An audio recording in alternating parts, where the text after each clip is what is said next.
A repülőműszaki zászlóalj alapvető feladata a Gripen és az AN-26-os repülőgépek műszaki kiszolgálása, a bázis feladataiból adódó fegyveres légvédelmi készenléti szolgálat, AirVac szolgálat, Open Sky feladatok, illetve hadművelet és kiképzési repülési feladatok végrehajtása, ennek a műszaki biztosítása az zászlóaljunk a repülőműszaki állomány feladata. Tehát az ehhez szükséges géplétszám mindenkor a repülési zónába kerüljön. Néhány szóban bemutatnád nekünk a Gripen repülőgépet? A Gripen repülőgép ez egy svéd gyártású repülőgép, alapvetően svéd gyártású repülőgép. Ez egy egyhajtóműves, multifunkciós repülőgép, ami vadász, támadó, illetve felderítő feladatok ellátására is alkalmassá tehető, annak megfelelően, hogy milyen fegyverzetet függesztünk a repülőgépre. A fegyverzet függesztésére a repülőgép szárnyán 3 függesztési pont található, a törzs alatt van még egy függesztési pont, ahová póttartályt függeszthetünk, illetve van még a törzsön egy 4-es számú pilonon egy lézer megjelölő konténernek a függesztési lehetősége. Emellett az együléses repülőgép az felérzeti gépágyúval van ellátva, ez a kétülésesen nincsen. Melyek a legnagyobb különbségek üzemeltetés terén a Gripenek és a MiG-29-esek között? Az első és az egyik legnagyobb különbség az a fejlesztési kultúra. Mint mindenki tudja, a MiG-29-es az egy régi orosz technológia alapján készült repülőgép.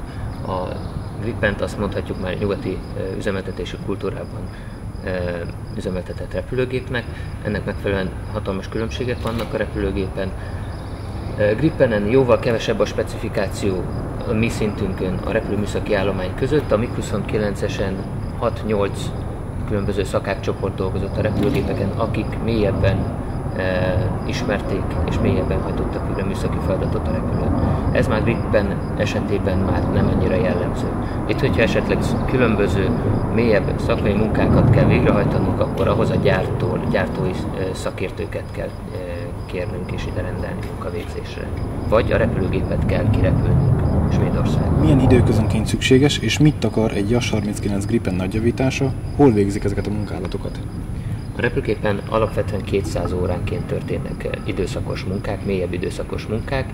Ez az első 3x200 órában, tehát 600 óráig Magyarországon történik. Az első nevezhetnénk nagyjavításnak, az első ilyen munka 800 repülőóra utáni munkálatok, amelyeket Svédországban kirepüljük a repülőgépet, átadjuk a svéd nagyjavító üzem részére, és ők különböző berendezés kiépítések, előbeépítés kiépítések és modifikációk végrehajtása után, berepülés követően adják majd nekünk vissza a nagyjavítás végrehajtása után a repülőgépet. Erre általában egy 8-10 fős magyar alakulat szokott kimenni, kis csoport, akik átadják, illetve a nagyjavítás végrehajtás után átveszik a repülőgépet, és légi alkalmassági vizsgával zárják a nagyjavítást.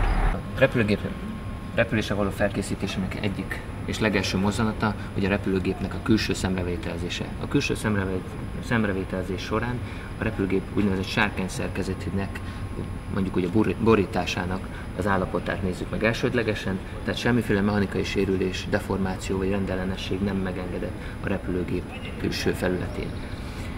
Ezután, tehát ezt úgy tudjuk elérni, hogy a repülőgépet körbejárjuk. Ahogy szépen haladunk végig a repülőgép óra mellett, nézzük az kormányfelületeket, bizonyos állásszögadókat, amiket itt látunk, ezt a lapátos állásszögadókat. A szívócsatornába be tudunk nézni. A szívócsatorna, ahol a sárga záródugó van, azt természetesen minden záródugót eltávolítunk a repülőgépről. Szemrevételezésre benézünk, amennyire lehet. Megnézzük, hogy a szívócsatornán a szegecsek meg egyéb felületek épek a repülőn. Haladunk tovább a bal oldalon. Végignézzük a sárkányszerkezetet, a különböző szerelőnyílások zártságát, a zár működését, az megfelelően működjön, és eljutunk a kacsaszányhoz, vagy a kanárthoz, ahogy mi hívjuk. Ennek a felületét is végignézzük alul, fölül, tekintettel arra, hogy ez mégis egy szerkezetű és kompozit felülettel rendelkezik, ennek az érzékenysége nagyon magas, tehát ezen szintén kiemelném, hogy semmiféle sérülés nem lehet. Eljutunk ide a úgynevezett Ground Crew panel, tehát a földi személyzet számára kialakított ellenőrző panelre, ahol hidraulika rendszer, üzemanyagrendszer, különböző fegyverzetkapcsolók és olyan alapvető rendszerkapcsolókat találunk, mint akkumulátor, az EPU segédhajtóműnek a főkapcsolóját. És haladunk tovább. repülőgép mellett tovább haladva eljutunk a futómű gondolához. Itt szintén a futómű gondolából lévő berendezések állapotát nézzük meg, a hidraulikus csővezetékek, azoknak a hermetikusságát, tehát hidrikus folyás, csöpögés, elektromos vezetékek szakadása, vezeték összeérdőzsölődés, meg ilyen, ezek a dolgok nem megengedettek. Attól függően, hogy a repülőgépen van-e függeszmény vagy nincs, akkor természetesen a függeszményt is leellenőrizzük. Ennek jelen pillanatban ugye most a 2-3-as pillanatban 2 póttartály, a póttartály külső felületét megnézzük, a zárak működését, a póttartály függesztőzárnak a működését, és haladunk tovább a repülőgép mellett, tehát végignézzük minden felületet. Amit keresünk, az folyás, csöpögés, ami lehet hidraulikólaj, üzemanyag, vagy egyéb hajtóműolaj, vagy bármiféle folyadék, ami a repülőgépben van, és sérülés, hogyha találunk, az nem megengedett, és azt jelenteni kell. Haladunk tovább szépen a repülőgép mellett, minden függeszményt megnézünk, minden indítót a repülőgépre. Az árak, a csapok, azok megfelelő helyzetben és biztosítva kell lenni. Képen megyünk végig. Szánkilő élén találhatók az úgynevezett külső vagy belső elevonok, ez a repülőgép kormányozhatóságának vagy vezérlésének a biztosítását szolgálják. Ezeknek is a felületek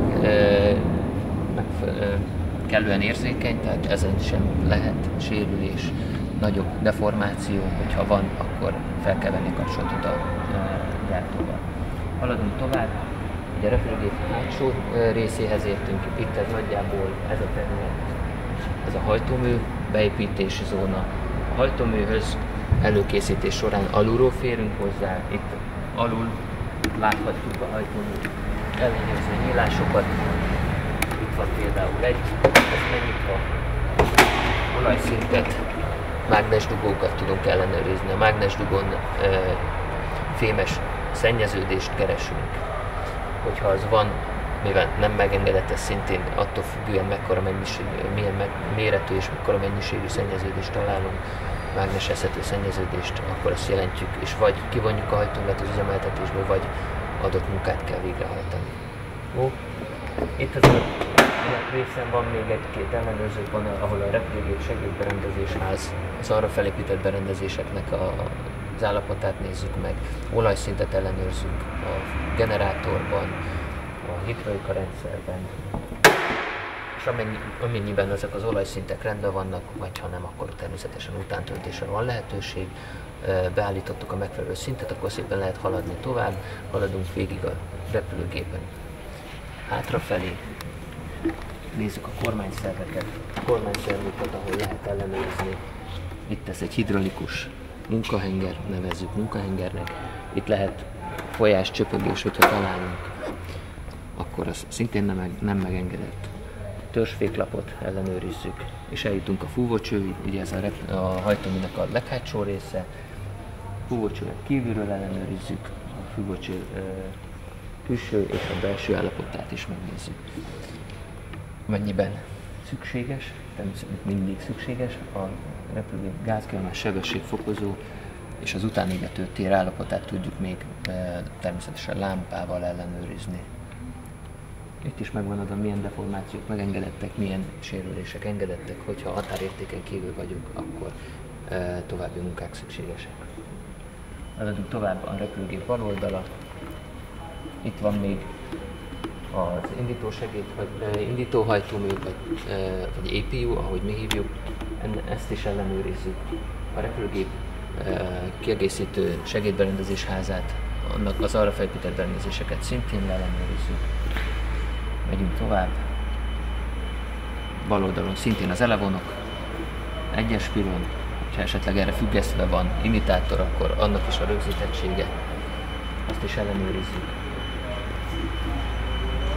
Akkor 2-es, 3-as pilont szintén ellenőrizzük, ha függesztve van berendezés, akkor ott van benne egy nitrogénpalack, annak a feltöltöttségét kell ellenőrizni, mert a nitrogénpalackban lévő nagynyomású nitrogén biztosítja azt, hogy amikor vézdobás van, le kell dobnunk a függesztett terhet, akkor le tudjuk dobni. Tehát ez azért szükséges. Haladunk tovább. futómű gondolába szintén bemegyünk. Amikor a futómű gondolát ellenőrizzük, már mondtam, a hidrolikus berendezések, elektromos, illetve hidrolikus csővezetékek, akkor különös tekintetet fordítunk a futóműszárra és a főfutókerékre, fékkötekre, amennyi látszik belőle. Aztán következő a gépágyútér, amit ellenőrzünk, lehetőleg minden szerelőnyílás zárva legyen. Jövünk tovább, kanál ellenőrzés szintén, szívócsatorna a bal oldalon, és az orrfutószár az orrfutómű térre. Tehát ilyenkor szépen be kell bújni az orrfutómű terébe, és ott is hidrolikus és elektromos vezetékeket, ezek rögzítettségét ellenőrizzük. Folyáscsöpögés szintén nem megengedett. Amint végeztünk a külső ellenőrzéssel, akkor lehet nyitni a kabintetőt. A kabintető az a gép jobb oldaláról nyitható. Nyitás előtt van bent egy detonation cord, annak az állapotát, meg a lightning protection állapotát ellenőrizni kell. Felnyitjuk a kabintetőt, és a kabinban a karokkapcsolók alaphelyzetét ellenőrizzük. Rengeteg kar és kapcsoló van, ennek mindegyiknek megvan egy adott helyzete. Mielőtt áram alá helyeznénk a repülőgépet, ezeknek az alaphelyzetéről meg kell, vagy kikapcsolt helyzetéről meg kell győződni. Ellenőrizzük a repülőgép vezető számára a tartalék oxigénrendszert, ez egy oxigénpalackot kell elképzelni a katapultülés bal oldalán, annak a feltöltöttségét ellenőrizzük, ha kell, akkor után töltjük oxigénnel, és a repülőgép nagyjából kész van, ezután már csak a papírmunka van.